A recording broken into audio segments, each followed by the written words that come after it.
중고등학교 때 엄마가 외가댁에 일이 있으셔서 며칠 가신다고 하면 난리가 나요. 친구들 다 부르고 야 우리 집 비었다. 그래서 이제 파티가 시작이 되잖아요. 하루만 지나면 알지 않아요? 엄마 없다는 사실이 만들어내는 그 횡하고 뭔가 이렇게 좀 불편하고 무섭기까지 한 그 느낌. 하루만 지나면 알잖아요. 밤만 돼도 알아요. 혼자 누워있으면 그 적막함이 못 견뎌요.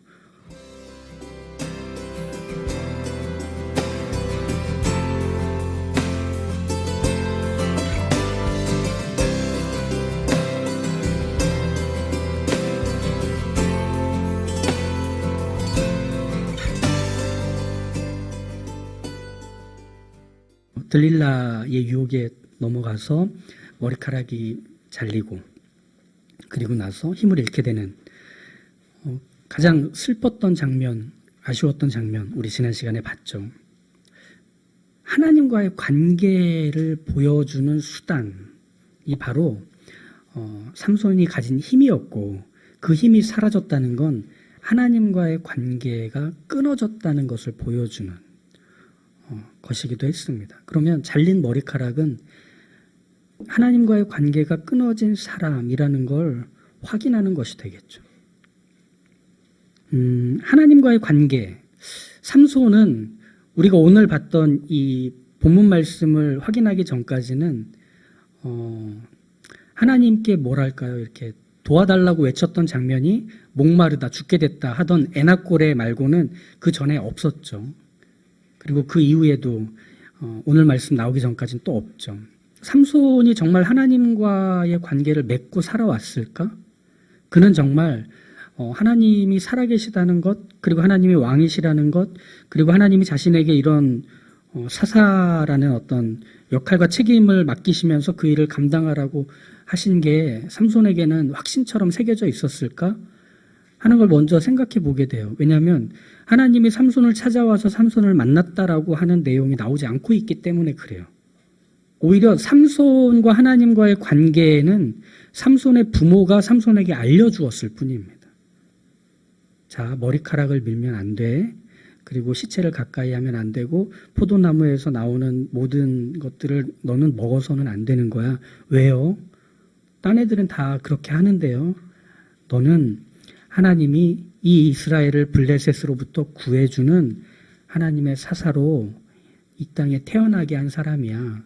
그러니 너의 삶은 하나님께 꽉 묶여 있어. 이걸 아버지 마노아와 어머니가 삼손이 태어났을 때부터 자랄 때 계속해서 얘기해 주면서 삼손 자신은 하나님과의 관계에 묶여 있다고 배워왔던 거죠. 들어왔던 거죠. 그런 면에서 삼손이 직접 하나님을 만났느냐에 대한 건 그러지 않았을 가능성이 훨씬 더 많다는 걸 알게 됩니다. 그 역할에 비해서 그가 하나님을 만났다, 그리고 하나님과의 관계에 대한 어떤 확신이 있었다라고 하는 건 상당히 뿌예 보여요. 희미해 보여요. 하지만 그게 삼손이 하나님을 모른다고 말할 수는 없는 겁니다. 그 증거가 뭐죠? 한 번도 자르지 않은 머리카락이 되는 거예요. 그러니까 한 번도 자르지 않은 삼손 자신의 머리카락은 하나님을 늘 떠올리게 해주는 도구였어요. 어릴 때부터 배워왔던 하나님이 너와 함께 하신다. 그리고 하나님이 너에게 사사로의 역할을 맡기셨다. 네가 갖고 있는 그 힘은 그 일을 하기 위해서다. 라고 하는 걸 하나님을 떠올리지 않을 때도 있었고 자기 멋대로 굴 때도 있었고 한번 성질나면 누구도 말릴 수 없는 성문을 뜯어다가 산꼭대기에 던져버릴 정도로 정말 누구도 제어할 수 없는 이 삼손. 하지만 여전히 그의 머리 위에 한 번도 자르지 않은 머리카락이 있다는 사실은 삼손에게 하나님을 떠올리게 해주며 내가 뭘 해야 되는 사람인지를 기억나게 해주었더라는 거죠. 그런 점에서 들릴라에게 머리카락의 비밀을 말해준 건 하나님과의 관계를 스스로 끊겠다는 의미였습니다. 하나님 없어도 돼. 괜찮아. 한 번도 자르지 않은 이 머리카락은 삼손에게는 중요한 게 아닌 거였기 때문에 말해줄 수 있었던 거겠죠. 그렇기 때문에 머리카락을 자른다 해도 무슨 일이 생기겠냐? 라며 대수롭지 않게 말할 수 있었던 겁니다. 삼손에겐 하나님과의 관계가 그랬던 거죠. 우리도 생각해 볼 수 있는 게 하나님과의 관계는 우리가 지금 갖고 있다고 다 생각을 하시겠죠. 그런데 하나님과의 관계 안에 있을 때 편하십니까? 우리끼리인데 솔직히 얘기해 볼까요?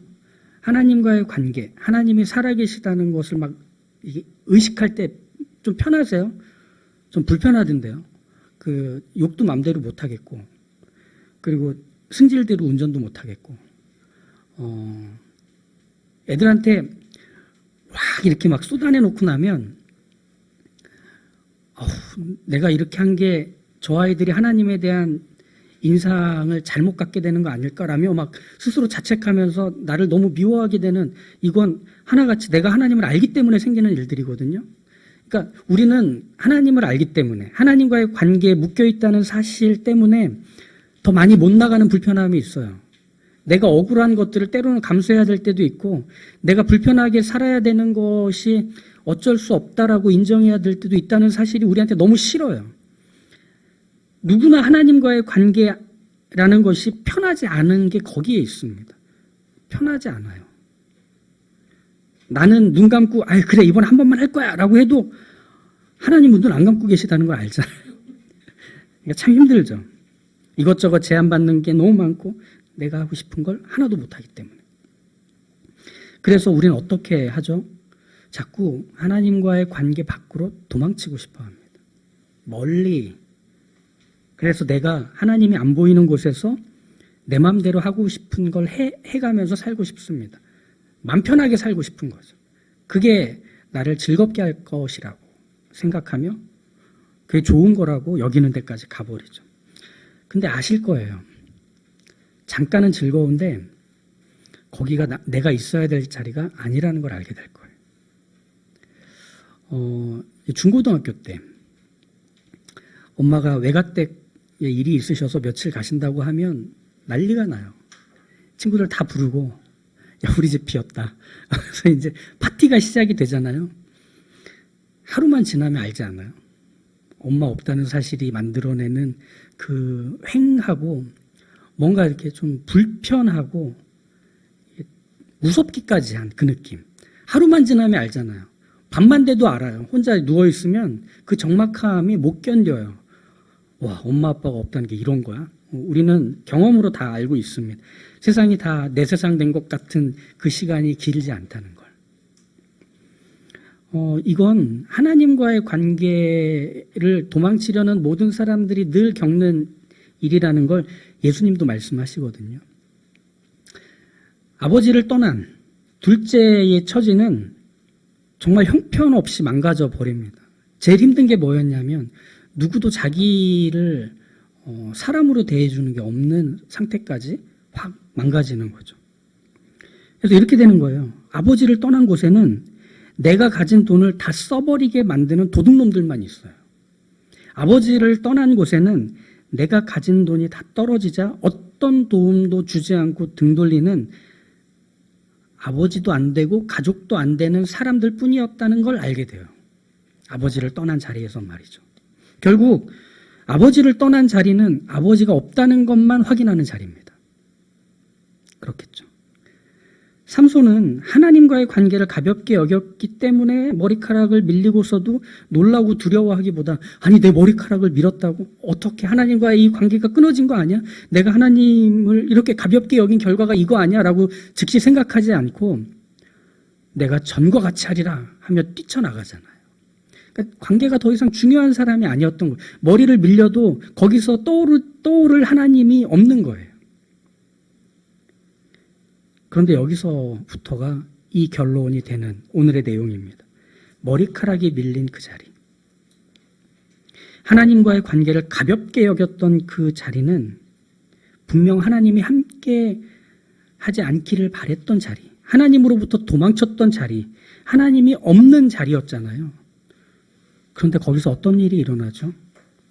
그의 잘린 머리카락이 다시 자라기 시작합니다.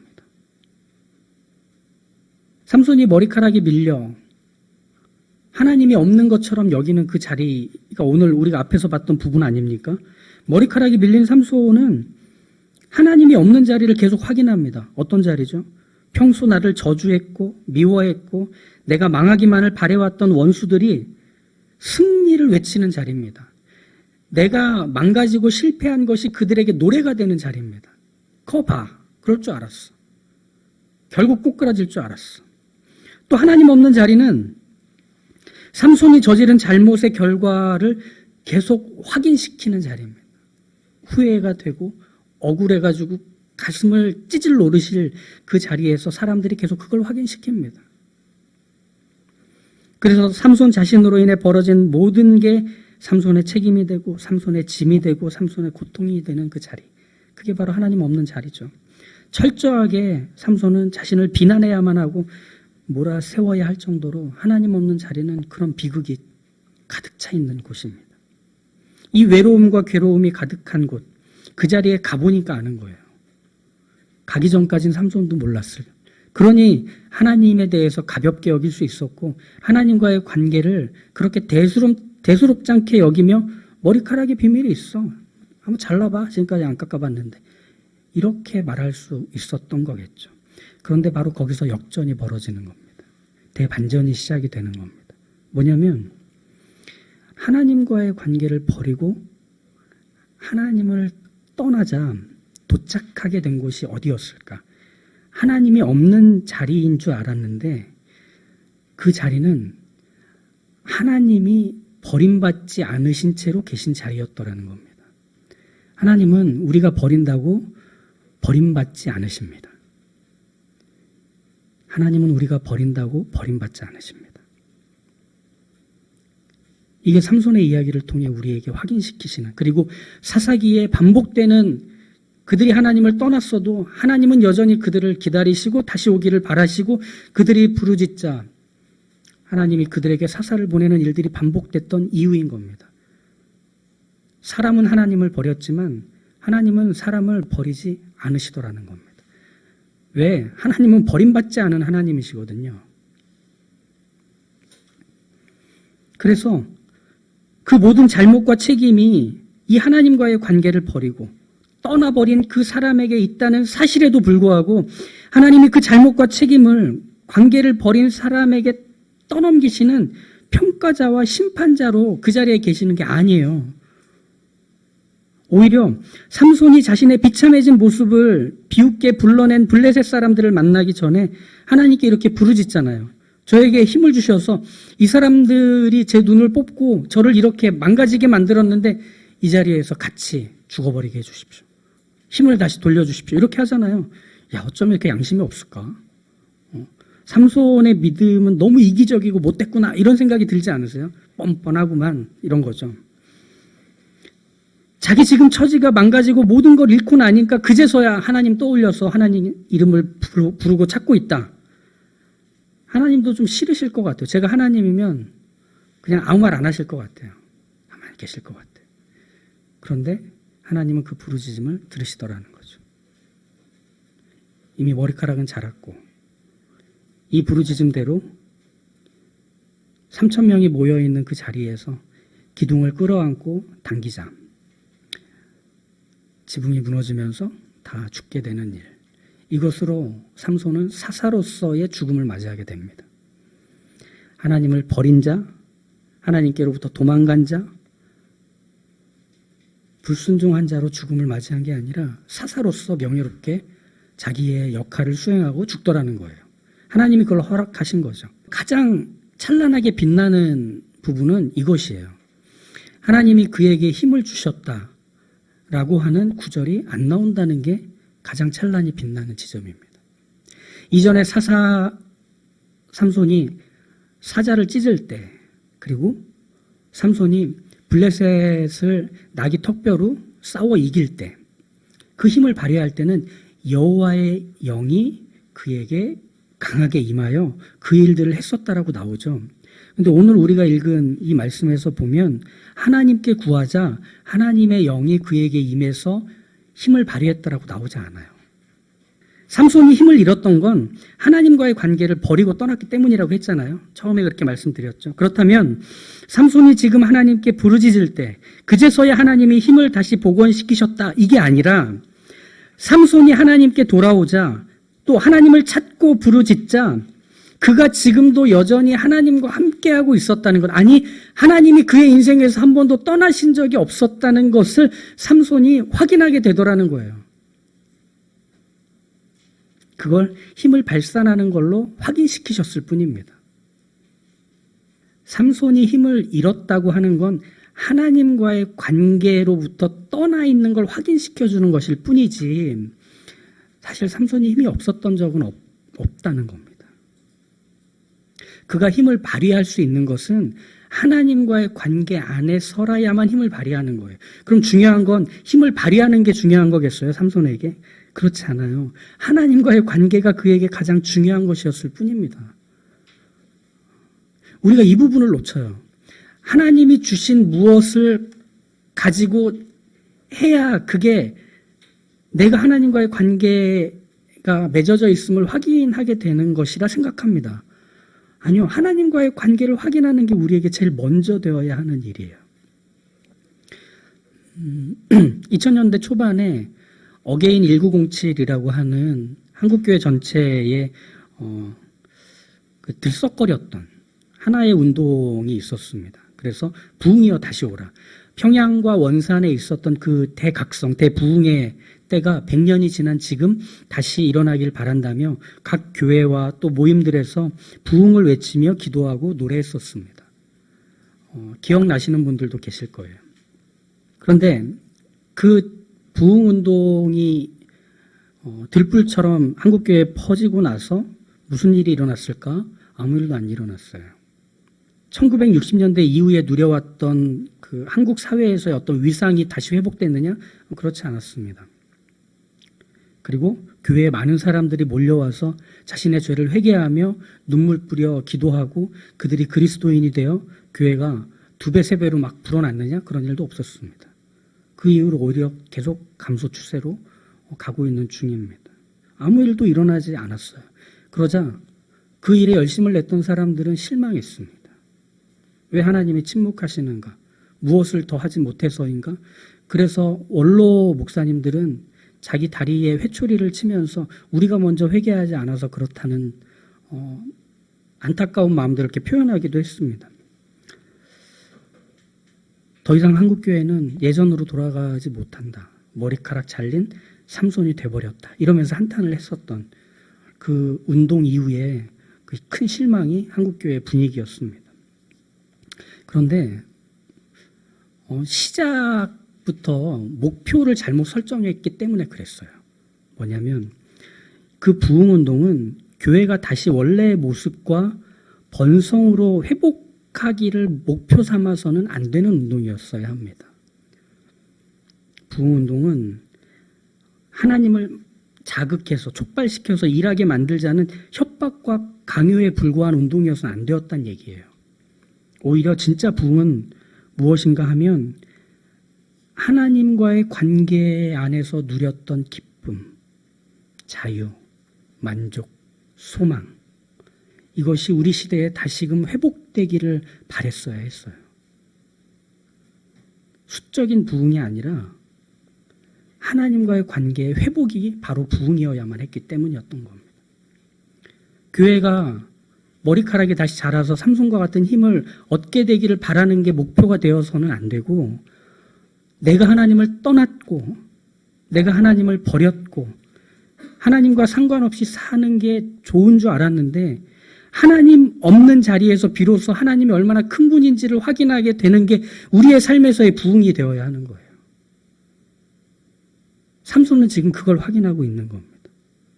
자기의 힘이 다시 돌아온 것 같을 때 삼손은 알게 됐어요.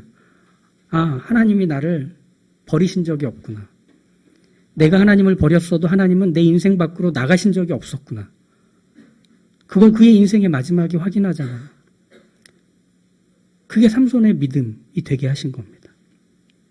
그러니 생각하십시오. 이 사건, 이 마지막 사건에서 삼손이 회개를 하자 하나님이 힘을 다시 복원시키셔서 이전의 삼손이 되게 하셨다. 이건 삼손 사건을 이해하는 본질에서 먼 얘기입니다. 하나님은 삼손이 이 관계를 버리고 떠난 자리에서 버림받지 않으셨다. 이게 결론이어야 합니다. 그래서 삼손이 하나님께 부르짖자 그 자리에 이미 계신 하나님이 그 부르짖음을 들으신 거예요. 그것이 바로 이 삼손의 이야기의 결말이 되어야만 하는 겁니다.